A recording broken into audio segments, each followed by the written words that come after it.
nos ancêtres les Gaulois. La petite phrase a fait le tour du monde. Chaque petit Français l'a apprise par cœur à l'école. Mais quelle était cette Gaule? A-t-elle vraiment existé un jour sur une carte? En 52 avant Jésus-Christ, Jules César écrivait dans son célèbre commentaire de la guerre des Gaules: « L'ensemble de la Gaule est divisé en 3 parties. L'une est habitée par les Belges, l'autre par les Aquitains, la troisième par le peuple qui dans sa langue se nomme Celte et dans la nôtre Gaulois. Tous ces peuples diffèrent entre eux par le langage, les coutumes et les lois. Les Gaulois sont séparés des Aquitains par la Garonne, les Belges par la Marne et la Seine. Les plus braves de ces 3 peuples sont les Belges, parce qu'ils sont les plus éloignés de la province romaine et des raffinements de sa civilisation propre à amollir les cœurs. »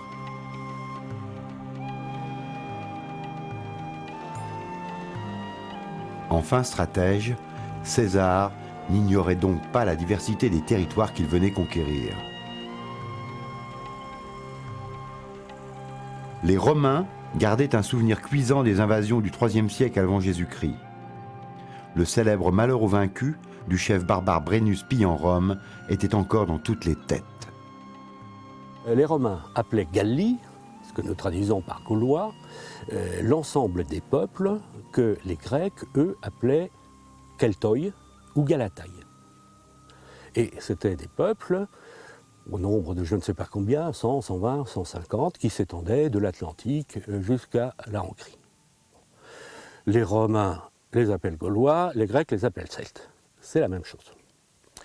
Lorsque César arrive en Gaule, donc, dans ce qu'il appelle la Gaule, lui, alors que ses compatriotes pensent que la Gaule c'est quelque chose d'immense, lorsqu'il arrive en Gaule, il se trouve face à un certain nombre de peuples qui ont leur propre identité. Les uns s'appellent Éduins, les autres Arverdes, etc. Mais ils se regroupent eux-mêmes, nous dit-il, sous le vocable de Celtes. Mais il y en a d'autres, il y a ceux qu'il appelle les Belges, il y a ceux qu'il appelle les Ibères. Alors, ce qu'il faut comprendre, c'est que la formation de tous ces peuples dans un espace géographique X, c'est une affaire horriblement compliquée, qui remonte à fort longtemps. Il y a eu des migrations dans tous les sens, il y a eu des combats, il y a eu des refoulements, il y a d'autres qui arrivaient.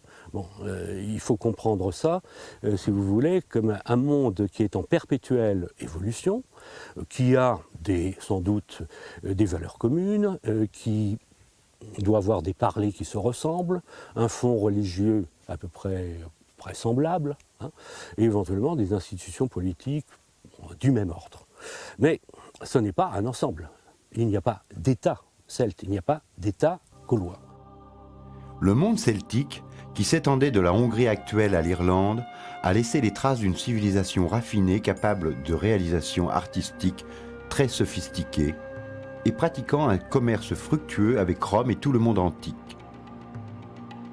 Les fouilles archéologiques en apportent régulièrement les preuves.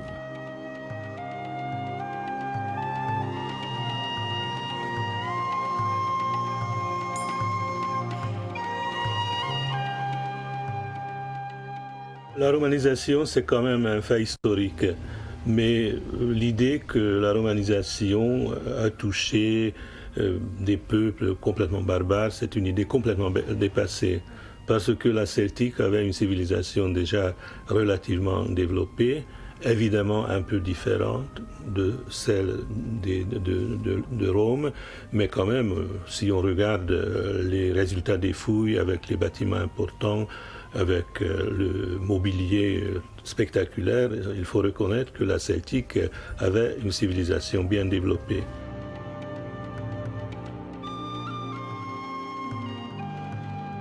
Les résultats des fouilles ont permis de reconstituer plus précisément le mode de vie courant des populations celtes et surtout de comprendre le mode d'organisation de ce monde aux frontières informelles.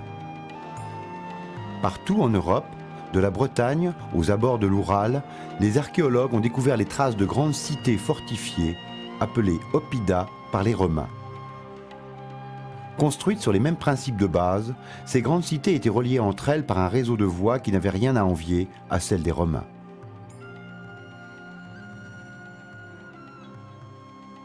qui dit réseau d'oppida, réseau d'agglomération, dit réseau de routes. Et l'archéologie nous montre de plus en plus que le réseau routier romain, que l'on a cru pendant très longtemps avoir été créé de toutes pièces par des militaires de la génération d'après César, en fait, reprend à son compte en l'améliorant un réseau routier antérieur. Ce découpage des territoires gaulois, ce n'est pas quelque chose d'éphémère, mais c'était suffisamment bien établi dans les mœurs, dans l'administration gauloise, dont on sait malheureusement peu de choses, que les Romains ne se sont pas compliqués la vie, ils l'ont repris à leur compte sans pratiquement rien changer. Peut-on déjà parler d'urbanisme gaulois? En tout cas, pour Jules César, c'est une aubaine. Ses armées vont largement profiter de l'organisation sophistiquée des territoires qu'il convoite. L'unité de ce monde celtique, c'est quand même un fait qui est maintenant bien connu grâce aux études récentes. Il y a une chose intéressante, Joseph Dishlet, un très grand spécialiste de l'archéologie celtique qui a fouillé ici au début du XXe siècle. Alors, c'était lui qui a élaboré la notion civilisation des oppidas celtiques. Et il a choisi 4 oppidas de référence, donc Bibracte évidemment en Gaule, en Bavière, Manching, ça aussi un site très important, Stradonice en Tchéquie et Velem-Saint-Vide en Hongrie. Donc il a très bien compris que la civilisation des oppidas constitue une unité culturelle. Évidemment avec les différences aussi, parce que ici à Bibracte on trouve des tons d'amphore romains, parce que Bibracte avait des rapports privilégiés avec le monde romain. Chez nous, non, parce que la zone danubienne des Celtes était ouverte vers la sphère culturelle balkanique. Donc il y a les différences, mais il y a quand même, grosso modo, une unité culturelle et aussi économique. On vit encore aujourd'hui dans un héritage bien vivant des Gaulois, qui est le maillage urbain, la première strate urbaine de nos régions, en particulier en France, ce n'est pas le cas dans tout le monde celtique, date de cette époque-là, donc des villes comme Paris, comme Reims, comme Chalon-sur-Saône, Genève, Vienne et bien d'autres ont été fondées au IIIe, IIe siècle avant Jésus-Christ par des Gaulois, donc avec tout le réseau routier et tout ce qui va avec.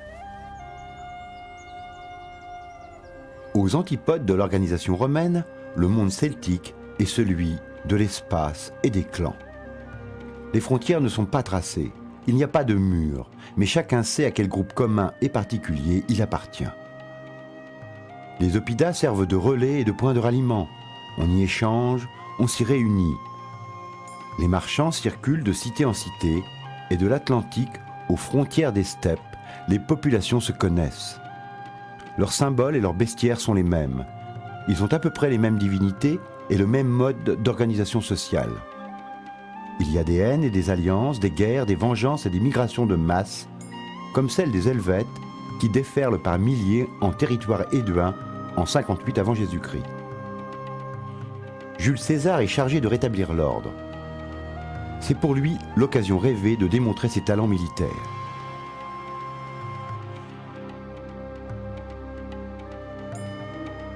Bibracte, la cité des Éduins, constituait une base de ravitaillement idéale.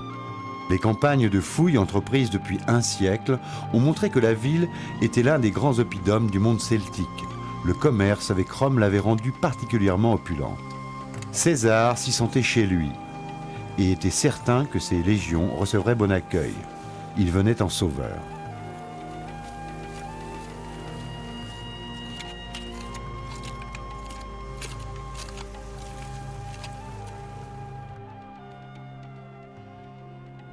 Donc là, nous allons entrer dans la ville. Mais je veux d'abord attirer votre attention sur le fait que cette petite route étroite ne représente qu'une partie de l'ancienne voie celtique qui allait d'un mur, d'une aile à l'autre, et qui va traverser toute la ville avec une largeur qui oscille entre 12 et 16 mètres. C'est-à-dire quelque chose d'énorme, c'est une double voie d'une route nationale. Les campagnes de fouilles engagées au XIXe siècle, puis reprises en 1984, ont permis de tracer un plan général de la cité telle qu'elle devait être à l'époque de César. C'est d'une véritable ville dont il s'agit, avec ses quartiers, et même, un peu plus tard, un forum à la romaine. César lui-même insiste fort peu sur l'organisation gauloise. parce que ça ressemble à Rome. Bon, il y a quelques traits qui sont un petit peu pittoresques, mais grosso modo, c'est comme ça. Et d'ailleurs, il dit, le peuple, c'est à peu près comme chez nous les esclaves.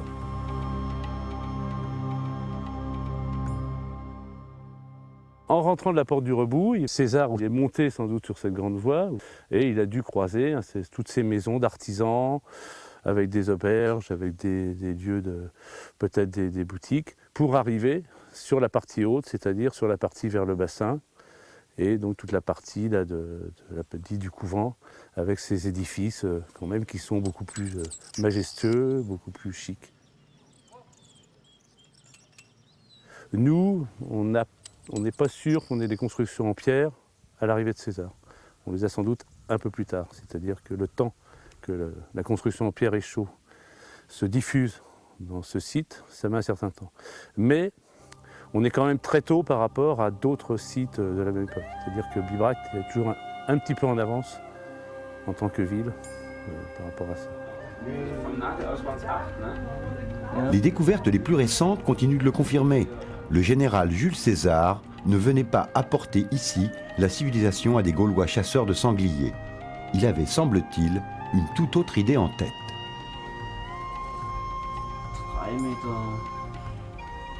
César, certainement, cherche deux choses, comme font souvent les gouverneurs de province, de la gloire et de l'argent, car il est couvert de dettes.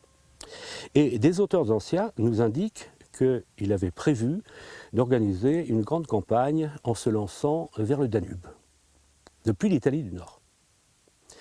Et il s'est trouvé que les Helvètes se sont lancés depuis le plateau suisse dans une grande migration. Mais à Rome, cette idée que des peuples gaulois vont se lancer dans des migrations déclenche la panique. Personne n'a oublié les grandes invasions des alentours de 390 avant Jésus-Christ.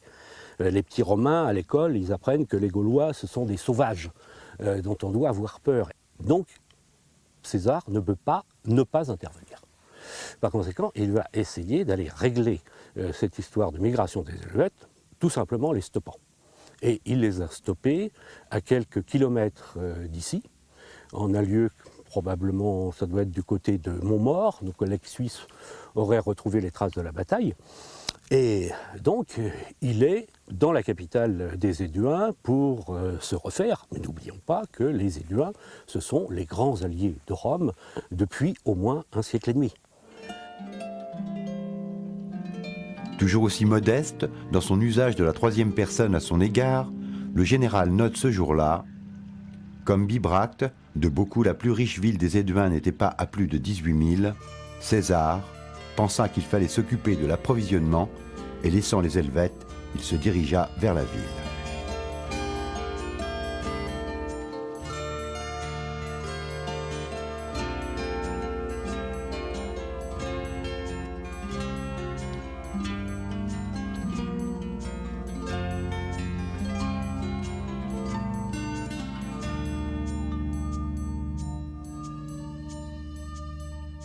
La définition des Gaulois, seulement 3 petites régions que César explique dans les De Bello Gallico, c'est une création artificielle pour avoir un objectif de conquête, pour avoir un succès d'apporter à Rome. Et de dire j'ai gagné contre cette barbare, mais ce n'est pas en réalité, c'est une création politique.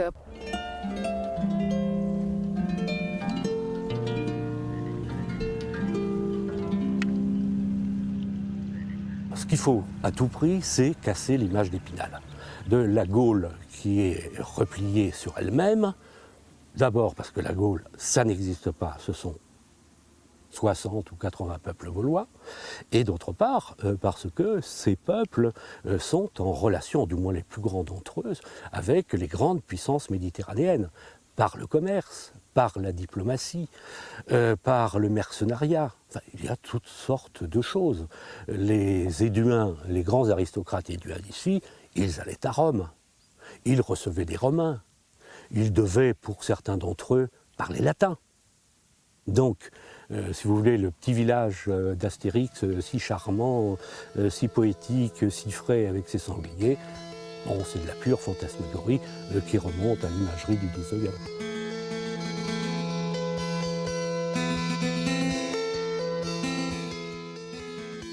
Armes magnifiques, appréciées de tout le monde antique, artisanat de luxe, fibules raffinées fabriquées en série, tous les vestiges témoignent d'une organisation sociale sophistiquée, pratiquant au plus haut niveau la spécialisation des tâches.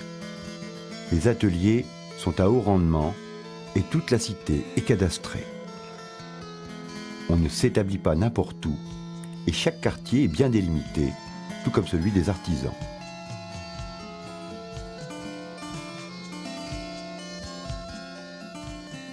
On s'est rendu compte qu'on avait là des artisans, par exemple, qui fabriquaient toute la panoplie en métal du guerrier, depuis le fourreau d'épée, l'épée, le couteau, la chaîne de suspension en fer et le bouclier avec limbeau. Donc on a apparemment, dès le 3e, déjà cette spécialité. Donc ça, c'est toute une réflexion qu'on mène, parce que derrière aussi, ça entraîne des problèmes d'économie, des problèmes de monnaie et des problèmes aussi d'échange à long terme. Bon, il faut voir aussi qu'on a très peu de déchets, c'est-à-dire qu'on se rend compte, en dehors des chutes obligatoires, les gens jettent très peu, donc ça montre qu'ils loupent très peu de choses. Donc une grande connaissance. Et c'est des ateliers, nous on a des ateliers en grosso modo de 8 mètres par 4, il devait être 3-4 personnes. Donc quand même une industrie déjà très organisée.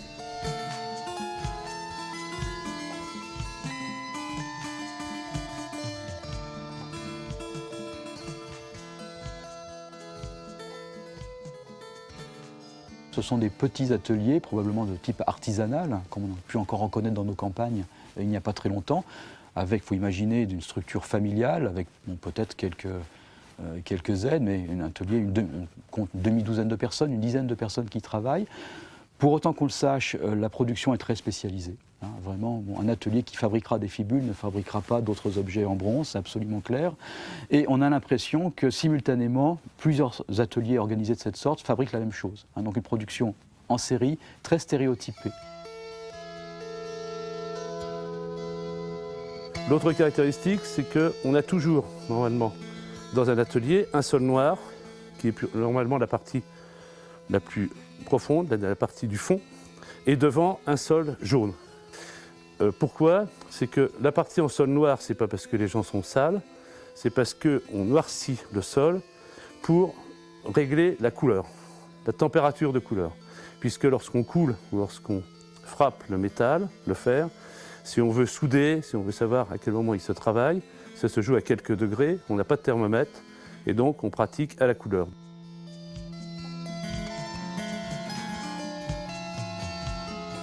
Déjà, la ville de Bibracte montre bien qu'il y a des statuts particuliers, puisque ici, on est dans le quartier de l'entrée, donc il faut voir tous ces ateliers d'artisans, sans doute des auberges, et peut-être aussi d'autres ventes de produits. Mais dès qu'on arrive vers le centre, on tombe sur des monuments publics beaucoup plus importants et des bâtiments de plus grande taille. On a l'impression qu'il y a plus des commerçants et aussi les nobles. C'est-à-dire donc qu'on a un peu les trois cases. Alors maintenant, l'artisan, je dirais, il n'est pas armé. Apparemment, on connaît très peu de tombes d'artisans avec des armes. Donc on a l'impression que ce n'est pas lui qui fait l'armée celtique. Mais son statut reste assez nébuleux. Mais je reprendrai un mot de Morel, de notre collègue Morel, qui disait que les artisans sont les soutiers de l'histoire. On ne les voit pas, ils sont dans le fond du bateau. Mais je dirais aussi que le statut de l'artisan qu'on prend chez les Romains et chez les Grecs est très clair.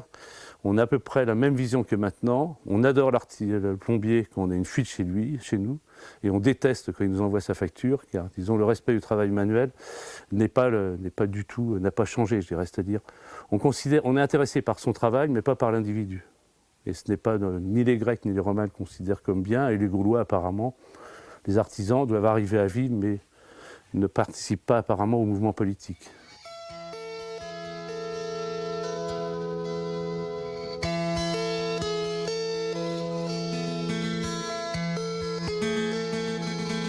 Les épées gauloises sont déjà du très bon fer, c'est-à-dire qu'on travaille plusieurs fers.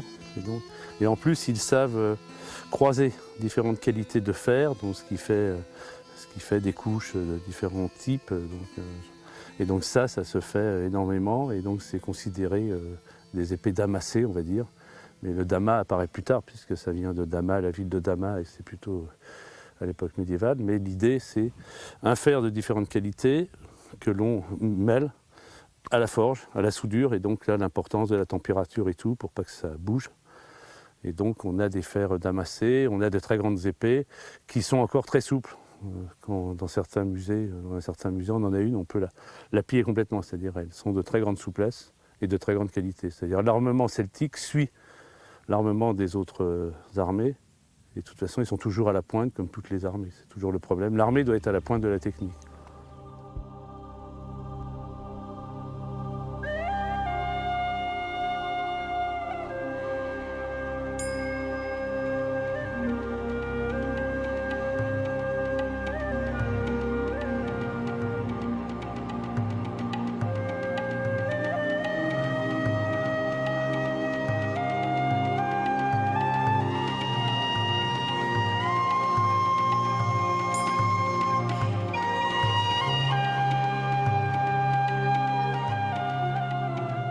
César venait conquérir des territoires à l'agriculture prospère où les Arvernes, les Belges, les Éduins avaient su faire fructifier la terre. Leur blé, leur bétail, leurs chevaux leur garantissaient une grande autonomie. Et loin de vivre dans des cahutes sommaires, ils savaient s'organiser pour affronter les rigueurs de l'hiver dans un confort rustique mais fonctionnel, tout à fait du niveau de celui des paysans romains.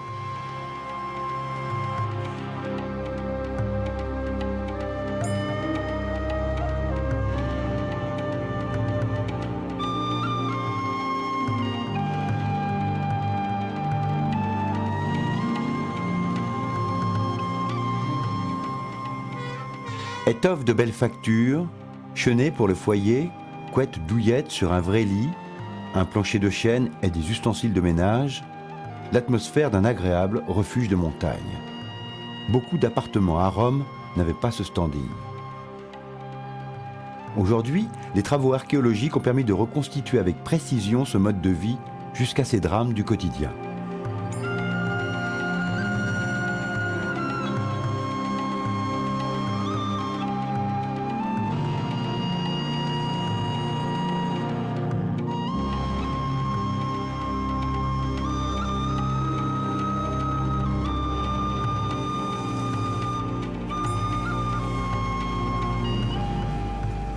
À Bibracte, l'équipe italienne du professeur Daniele Vitali s'est intéressée particulièrement à l'une de ces maisons d'artisans détruites par un incendie à l'époque du passage de César. Accident ou destruction volontaire? Nous n'en sommes pas là. Mais les renseignements recueillis permettent déjà de savoir comment était faite la toiture du bâtiment.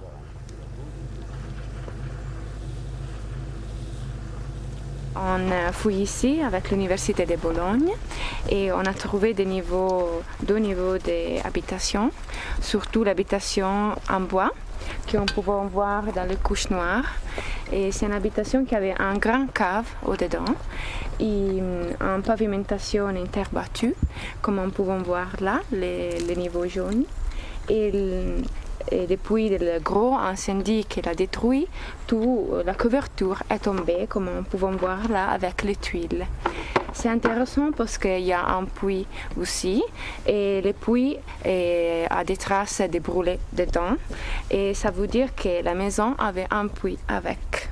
Après, on ne sait pas combien de temps après, mais après, on a cette construction-là, faite avec la pierre, et c'est une construction qui va oblitérer complètement l'habitation qu'on pouvait appeler gallo-romain en bois.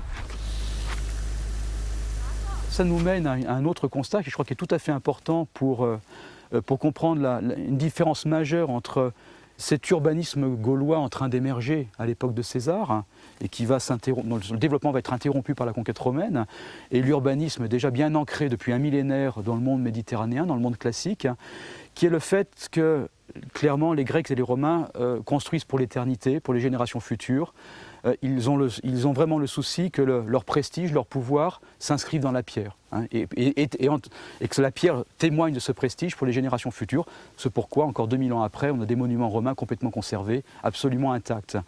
Les Gaulois n'ont pas du tout la même mentalité, je dirais la même idéologie, et très clairement, ils ne se préoccupent absolument pas de laisser à leurs successeurs des traces matérielles de leur passage sur cette terre. Donc l'architecture est en bois et en terre, elle est purement fonctionnelle. Ce n'est pas un monument, hein, de ce point de vue-là. De la même façon, ils ne se sont jamais préoccupés d'inscrire dans la pierre leurs textes, les actes de leurs magistrats. C'est des choses qui passent, hein. Tout est dans la tradition orale. Donc on est vraiment, vous voyez, un monde qui est quand même assez différent du monde romain de ce point de vue. Les objets et les outils, une fois débarrassés de leur gang, on découvre l'ingéniosité et la précision de leur fabrication. La technologie gauloise est proche de celle des artisans du Moyen-Âge et influence encore l'outillage d'aujourd'hui. Mon collègue Balach est en train de nettoyer un grand couteau qui vient de la fouille du centre du site. Trouvé les dernières, c'est un grand couteau à découper. Ces pièces donc là viennent de chez mon collègue, mais dans ce secteur-ci, on a des pièces qui viennent de la fouille qu'on a vue.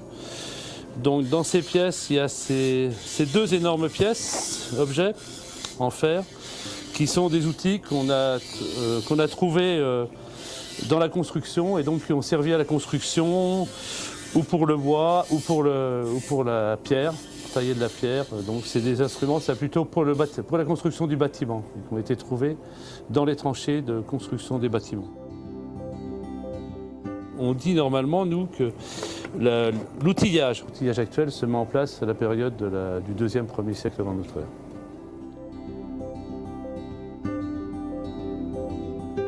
Alors dans les petits objets, on a cette pièce très longue, donc qui est une tige avec un plat, et c'est pour fabriquer des fibules comme celle-ci. Le mode de fabrication en série des fibules celtes vendues par centaines de milliers dans tout le monde antique constitue un exemple frappant de cette capacité de production standardisée. Les artisans ont eu l'idée de confectionner un moule avec de la terre réfractaire et du sable.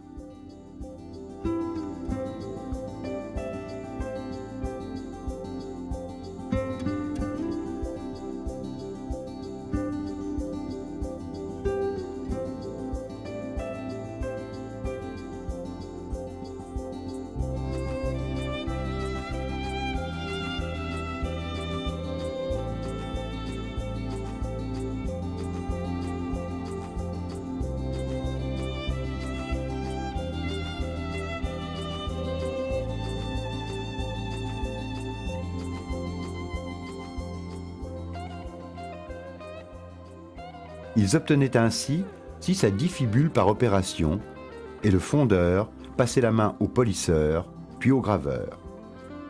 Au bout de la chaîne, les bijoux étaient récupérés par un grossiste qui les ferait circuler d'un oppidum à l'autre, parfois même jusqu'au quartier chic de Rome, où les élégantes en faisaient une mode.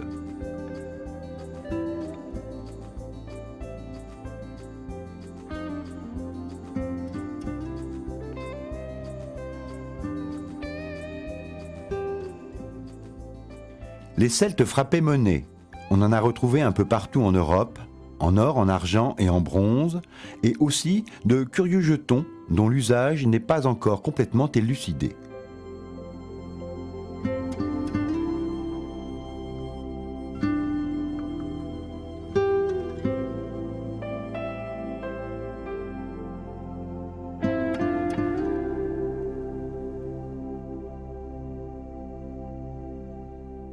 On a des moules à monnaie, on n'a pas des moules, on a des coins monétaires au Beuvray.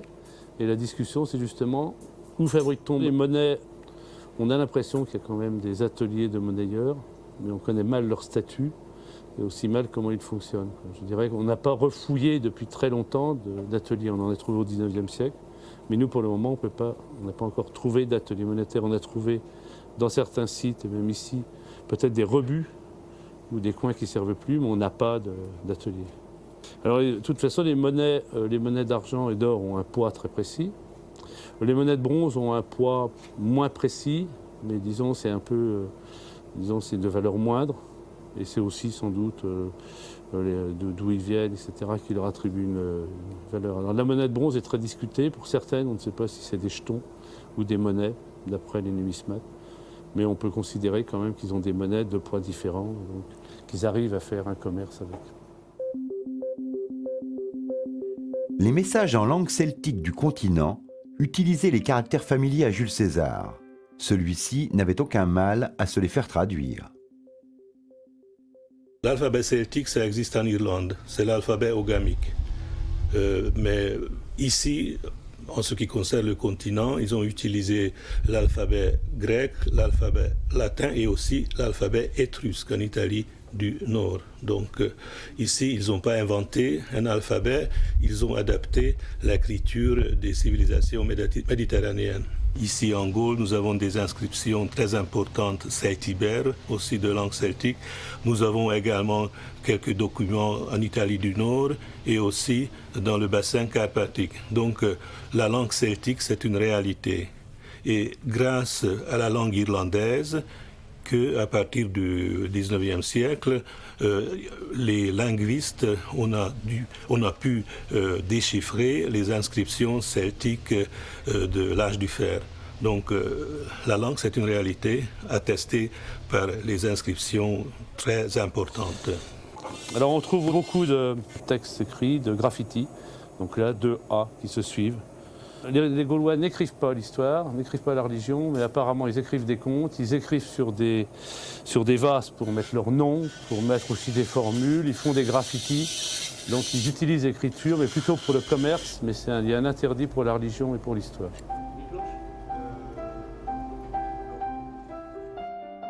L'une des très rares représentations de divinités celtes a été retrouvée dans le sud de la France.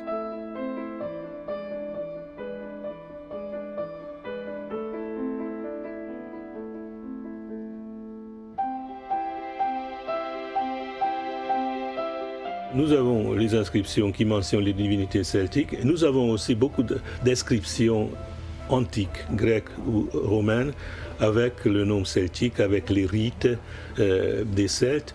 Et ce qui est très intéressant, c'est que la société tribale avait des idées religieuses communes. Par exemple, une des divinités importantes ici en Gaule était Teutates. Dans la zone de Budapest, donc 1600 km de distance, les Eravisques ont honoré Teutanus. Donc c'est pratiquement la même idée de la divinité suprême.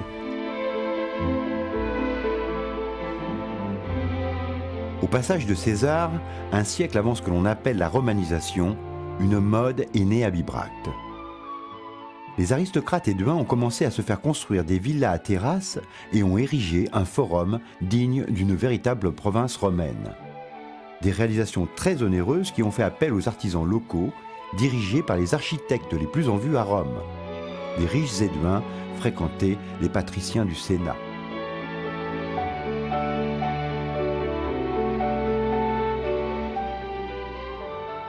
Cette colonne appartient à un bâtiment qui a été construit probablement très peu de temps après le milieu du 1er siècle avant Jésus-Christ, donc très peu de temps après le passage de César. Et on sait aujourd'hui, parce qu'on a étendu la fouille, que cette colonne appartient à un ensemble complexe monumental, public, qui est peut-être un élément d'un forum. Enfin, en tout cas, un complexe dont certaines composantes sont tout à fait comparables à un forum romain.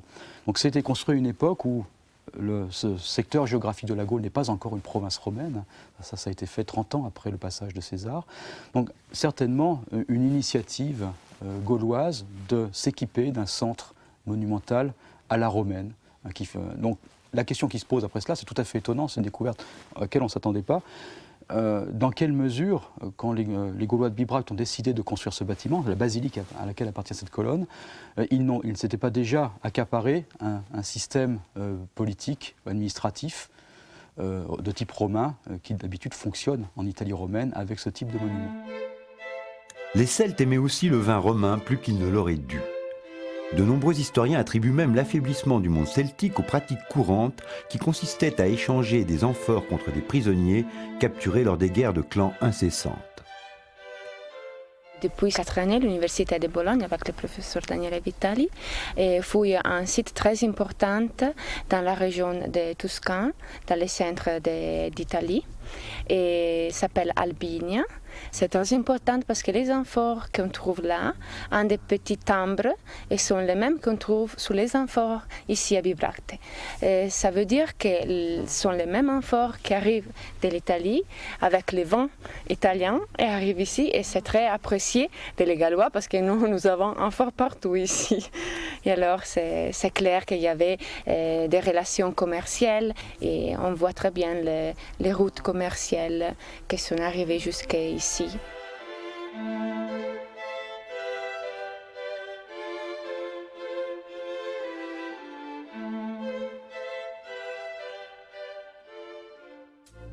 Ce vin a 2000 ans. On l'a retrouvé intact dans une amphore en Gaule. À Rome, on qualifiait la manière celte de boire jusqu'à l'ivresse de grossière marque d'incivilité. Les amphores de vin italien gagnent la Gaule par millions. On les échange contre divers produits, surtout contre des Gaulois réduits en esclavage. Les aristocrates s'enrichissent immensément. Bibracte devient l'une des plaques tournantes de ce commerce.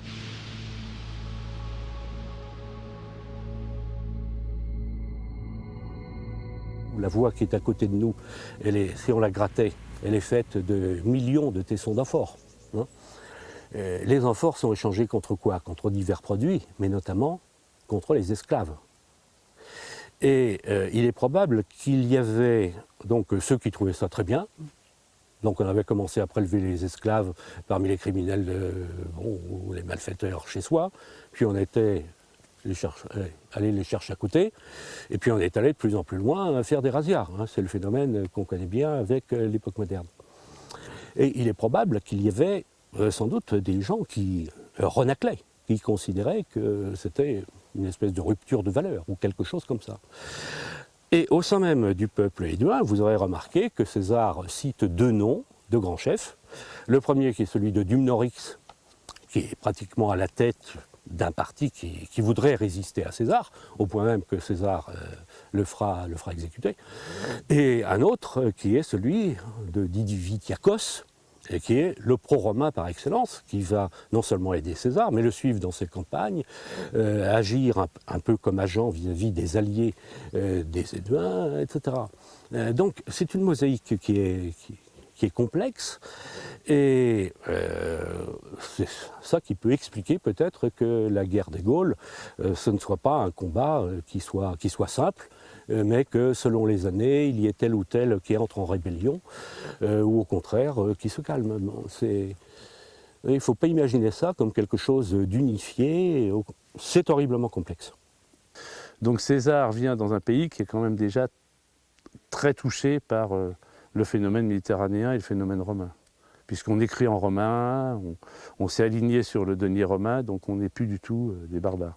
Alors il y a peut-être quelques peuples barbares dans le nord, mais nous, on est quand même très proche du système romain, et il n'y aura pas de difficulté de passer de Bibracte à Autun.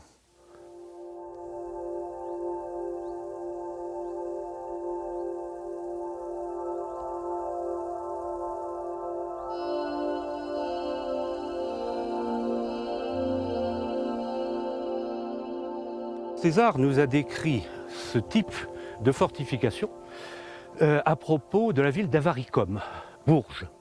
Et il appelle ce type de rempart le murus gallicus, le mur gaulois.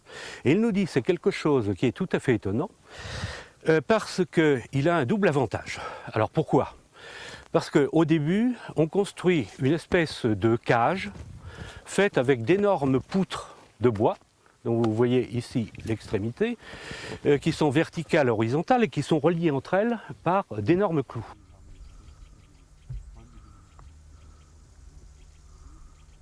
Puis cet ensemble, on le comble avec de la terre, de la pierraille, et devant, on va construire ce parement, qui est un parement donc de blocs de pierre. Et alors César nous dit, l'avantage est celui-ci, le fait qu'il y ait cette ossature de bois interdit que le bélier puisse ébranler l'ouvrage, et le fait qu'il y ait le parement de pierre empêche d'y mettre le feu. Et, chose tout à fait intéressante, il ajoute, ils ne sont pas laids. c'est-à-dire un commentaire esthétique extrêmement rare dans toute la guerre des Gaules. Ce mur, c'est une reconstitution. Car ce qui a été trouvé exactement à cet endroit était relativement arasé. Mais on voyait très bien les traces de poutres, les clous de fer, les parements de pierre. Il y a une douzaine d'années à peu près, on avait commencé à refaire une opération d'archéologie expérimentale, c'est-à-dire tenter de reconstruire ce rempart avec les moyens de l'époque. Ça n'a guère tenu. Et on s'est aperçu d'ailleurs que ces remparts-là ne devaient pas avoir une durée de vie qui excède quelque chose comme 25 ans. Donc il fallait les refaire sans arrêt, on devait les refaire bout par bout. Mais l'archéologie expérimentale a eu cet intérêt de nous permettre de calculer ce qu'il fallait pour construire un tel édifice. Et rien que pour le bois, ce sont des jeunes chênes d'environ 30 ans à peu près, on s'est aperçu qu'il avait fallu déboiser sur quelque chose comme une centaine d'hectares. Et pour les clous qui relient les poutres entre elles, il a fallu au minimum 50 tonnes de fer. Bon, alors, ça vous donne d'abord une première idée, à savoir qu'on n'était pas du tout dans un paysage de forêt, que tout était déboisé très largement aux alentours. Et d'autre part, eh bien, pour façonner les clous, il fallait là aussi du feu, donc encore des bois, etc. Donc l'idée, si vous voulez, d'une bibracte, comme on s'imagine souvent, entourée de forêt, une espèce d'îlot, bien entendu, ça ne tient pas le coup. À l'époque gauloise, la déforestation est déjà énorme. C'est une ville qui est tout à fait importante par sa superficie et par la densité de son occupation au 1er siècle avant Jésus-Christ. Donc 200 hectares, nous sommes exactement au centre de Bibracte aujourd'hui. Il faut imaginer que 700 mètres autour de nous, nous sommes encore dans la ville. Cette ville était ceinturée par un rempart qui faisait plus de 5 km de longueur. Il est clair que les Éduins ont une place privilégiée dans les récits de César parce qu'ils ont une situation clé, contrôlant des voies commerciales majeures, des voies nord-sud, donc la voie de l'axe Rhône-Saône en particulier. Et donc pour cette raison-là, leur ville principale, Bibracte, est particulièrement importante. Cela dit, bien évidemment, on ne peut pas parler de capitale celtique ou de capitale gauloise, parce que c'est une notion qui n'existait absolument pas à cette époque. César va avoir ici à Bibracte de quoi renouveler les vivres de son armée, et puis il va se passer un autre événement, à savoir que, dit-il, un certain nombre de peuples gaulois vont lui demander son aide contre le chef germain Ariovis. Et là démarre, on dira, le deuxième épisode de la guerre des Gaules. Les Germains sont sans aucun doute des Celtes qui ont eu leur propre histoire, mais bon. Mais quelque chose qui était intéressant à remarquer, c'est que l'année précédente, en 59 avant Jésus-Christ, César avait fait déclarer par le Sénat romain le chef germain, entre guillemets, arioviste, allié et ami du peuple romain. Et l'année suivante, il se retourne contre lui. Et Arioviste, d'ailleurs, lui fait comprendre que ce ne sont pas des procédés. Et pour montrer qu'Arioviste n'est pas du tout quelqu'un d'inculte et de grossier, il lui dit, et César le rapporte, dans un entretien qu'ils ont tous les deux, je n'ignore pas qu'à Rome, il y a plein de gens qui seraient contents de ta propre mort et qui seraient prêts à me remercier. C'est juste que César a une idée politique, une idée de stratégie politique pour créer une frontière au Rhin entre les Gaulois à gauche du Rhin et les Germains à droite du Rhin.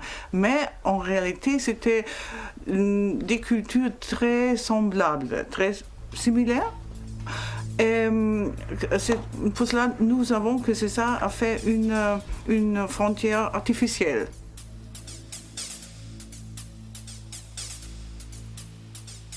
Mais dans les esprits des Gaulois, ça n'a jamais été véritablement la réalité, parce que les provinces romaines n'observent pas réellement la frontière du Rhin.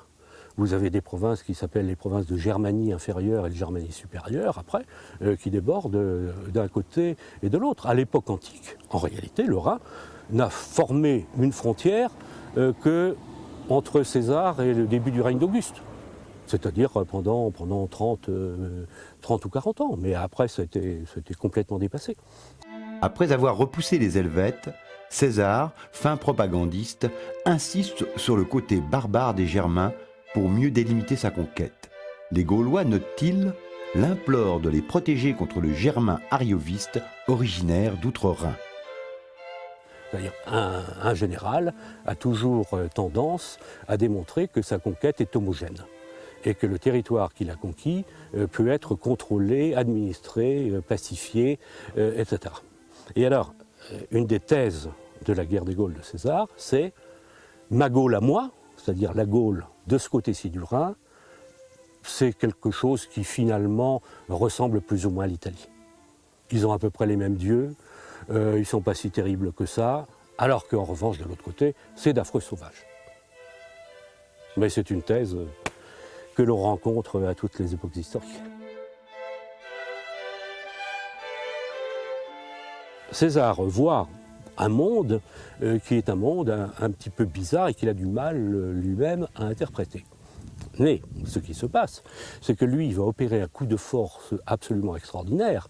C'est-à-dire qu'une fois sa conquête terminée, une fois sa guerre terminée, il va dire, eh bien, la Gaule, loin d'être ce que considérait jusqu'à présent comme cet immense ensemble jusqu'à Budapest, la Gaule, elle a une frontière, c'est le Rhin. Et nous pouvons la conquérir, la civiliser, l'intégrer dans l'Empire. Donc, je crois que la vision de César, c'était quand même une vision relativement simplifiante. L'idée de la Gaule, c'est une idée qui n'existe pas, qui est une invention de César pour montrer qu'il a réussi de battre les Celtes de la Gaule. En réalité, c'était une unité des tribus et à partir de la Gaule jusqu'à la Pannonie, il y avait les différences quand même très marquantes en ce qui concerne l'organisation politique. Donc il ne faut pas mélanger l'idée romaine qui remonte à l'époque de César et la réalité contemporaine d'une société quand même bien déterminée par les tribus relativement isolées, sans former un État centralisé. Cette complexité des relations entre les clans et Rome explique en grande partie le cas Vercingétorix qui, en fédérant l'ensemble des peuples gaulois contre les menées de César, créa en partie le mythe d'une Gaule unifiée.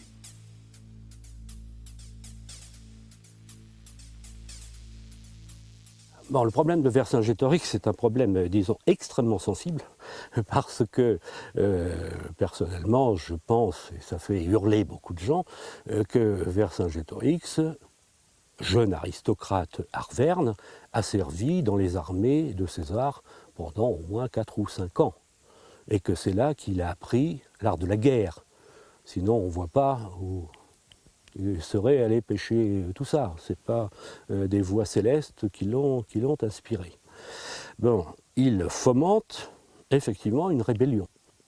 Et cette insurrection va peu à peu rassembler, on dira, les deux tiers de la Gaule. Les combats sont extrêmement durs. Et Alésia même a été pour César une épreuve qui pouvait très bien tourner dans l'autre sens. César était comme Napoléon, il croyait en la chance. Et les Romains pensaient qu'un général, sa principale qualité, c'était d'être chanceux, d'être appuyé par la fortune. Donc, les armées de Vercingétorix, y compris la fameuse armée de secours avec la plupart des peuples de Gaule, est vaincue. Et César, qui à mon avis n'avait jamais pensé conquérir véritablement cet ensemble, se trouve avec, comme ça, tout le monde qui l'a battu et qui lui fait soumission. Et c'est probablement cet état de fait qui a conduit à la transformation de la Gaule immédiatement en une énorme province romaine. Ainsi, la Gaule, entité géographique inventée par César, est-elle devenue peu à peu le mythe fondateur d'une nation française qui autrement aurait pu ne jamais exister. Donc, deux périodes ont compté. La première, c'est juste avant la Révolution française et durant la Révolution en question.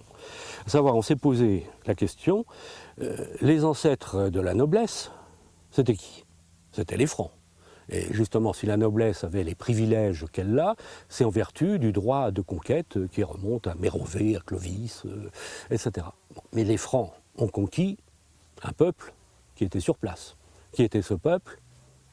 Des Gallo-Romains et à l'origine des Gaulois.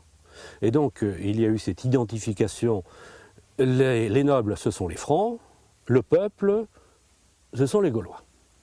Et au début du XIXe siècle, on est allé encore beaucoup plus loin. À savoir, dans le bouillonnement des nationalités, disons, qu'est-ce qui comptait? Ce qui comptait, c'était d'avoir un sol bien délimité, d'avoir des ancêtres le plus lointain possible. Et la France avait cette chance hallucinante.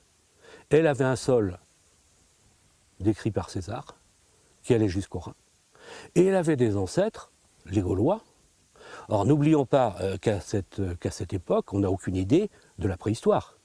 Il va falloir attendre encore 50, 60 ans. Et donc, on imagine que les Gaulois sont les premiers habitants de la France.